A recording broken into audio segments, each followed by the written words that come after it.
Many times it's the family that experiences the devastating experience of losing their loved one as they move along the journey. So many times we need to work with families to support them and educate them and provide them with tools to provide care more effectively and to find those moments of joy, finding the joy.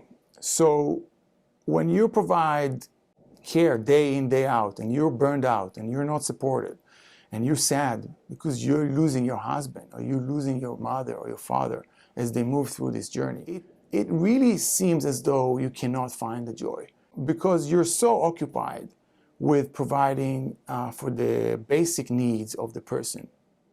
And you're tired, a lot of people don't sleep at night, many people are depressed, many care partners are depressed, they develop health problems. And as a society, we're not doing a good enough job at supporting these individuals.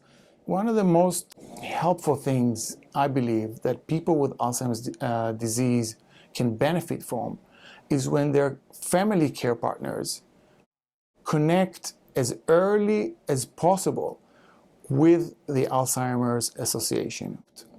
Phenomenal services and resources that can really make a difference in your life as a care partner and in providing care for your loved one. So please help yourself to help the person you love by connecting with the Alzheimer's Association.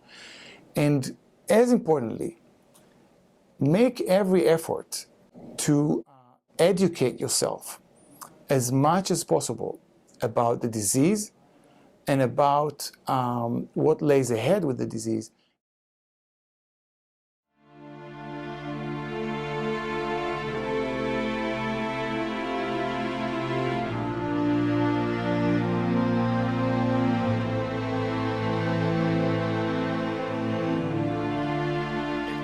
So we've been married as of last August for 62 years. My wife is in the middle stages of Alzheimer's disease. It's really important to make her know in however way she can that she's still a real person. Like any other person, she needs to be held, she needs to be hugged, she needs to be engaged, she needs to feel valued, she needs to be loved. But I have to have lots and lots of patience. I'll have to admit that there are times when I don't do as well with that as I should. It does involve a lot of stress. I do the best that I can. So I'm really proud of what I do, and I feel that it's made us closer. But it's something that I really want to do. I really want to help her in every way that I can. And for me, that's joyful. And because my wife is there, and yet in many ways she's not. And so there are moments where that's difficult for me. It's just a part of understanding where she's at and to go with it. And so you just have to adapt as things change, and they're of course changing all the time.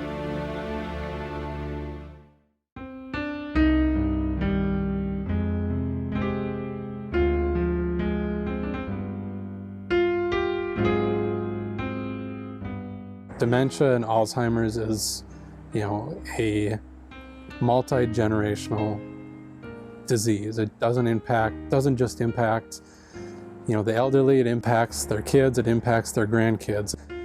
It's really about finding the joy with your loved one and building that connection and being in the moment, wherever that moment is. There's days where you're not sure where that moment is. Finding the joy is not easy, especially for caregivers who are working tirelessly to care for their loved ones. But sometimes it's, taking a deep breath and refocusing, and when you have that special moment, to be there with them wherever they are.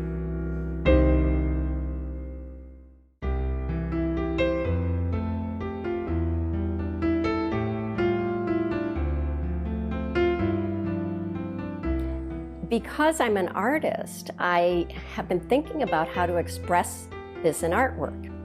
And a lot of the work I've done to date has been about memory. I'd call her and she'd say, I'm confused, I'm vermished. I don't, you know, and she'd say, I feel like I'm in a wilderness, you know, has everybody forgotten about me?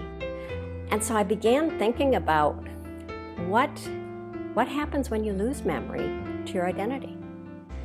And I started thinking about what does that wilderness look like?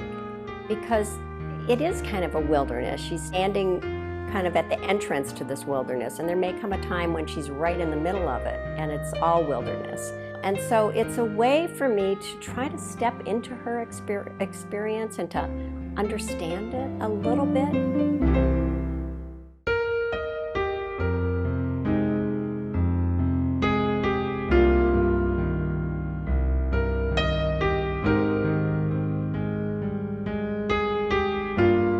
Dementia was an awful place for my mother to be in. She was an active, engaged, sophisticated New York Jewish lady. For her not to know what was going on around her was terrifying. It was reinforced to me how deep into dementia she probably was, because when I went out to New York to bring her here, and as we're going to the airport, I'm sobbing. I mean, you know, my mother lived in New York for 55 years, and she was leaving her home, and it didn't connect. She didn't know what that meant. She didn't know what that meant. You know, there's nothing like sitting and watching your mother cradling a baby doll and lavishing love on a baby doll for you to realize, again, what's gone. And I didn't know what it meant for me to be the caregiver. I found a community through my synagogue, through an Alzheimer's support group, and listening to other people's stories was probably the most valuable thing I could have done to help prepare me and my mother for this journey.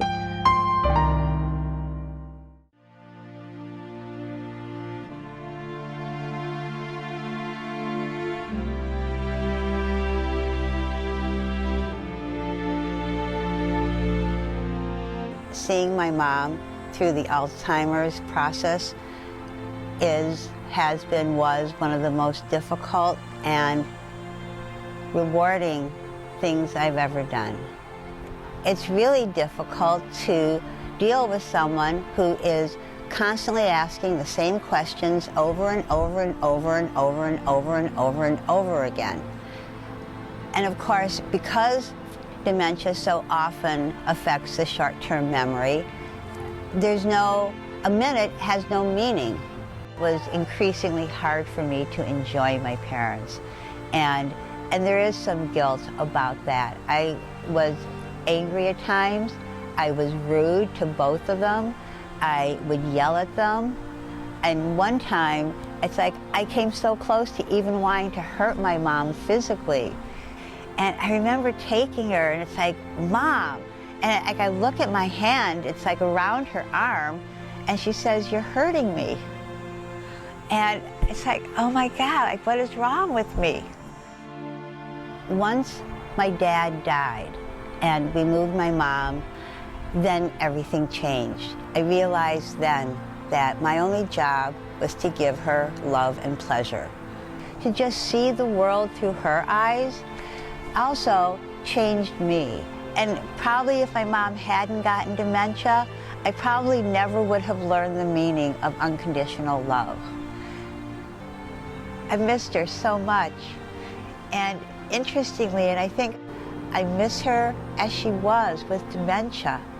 I miss the woman I used to see in the nursing home. I miss the love she would give me. Every day I came and she'd go, Rondi, I'm so happy to see you. How did you know I was here? And I mean, who wouldn't want a huge smile and a hug and kiss every day where your presence gives them so much joy?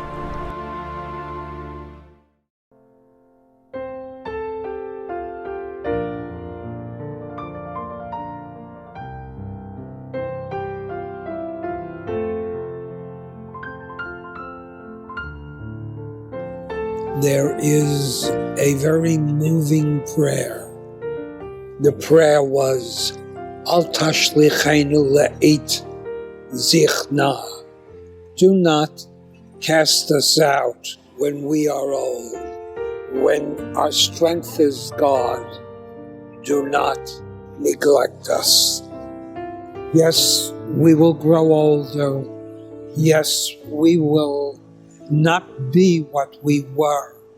We will be sick. We will need help. God, don't cast us away. Oh, my children, take care of us when we have reached this point in our lives.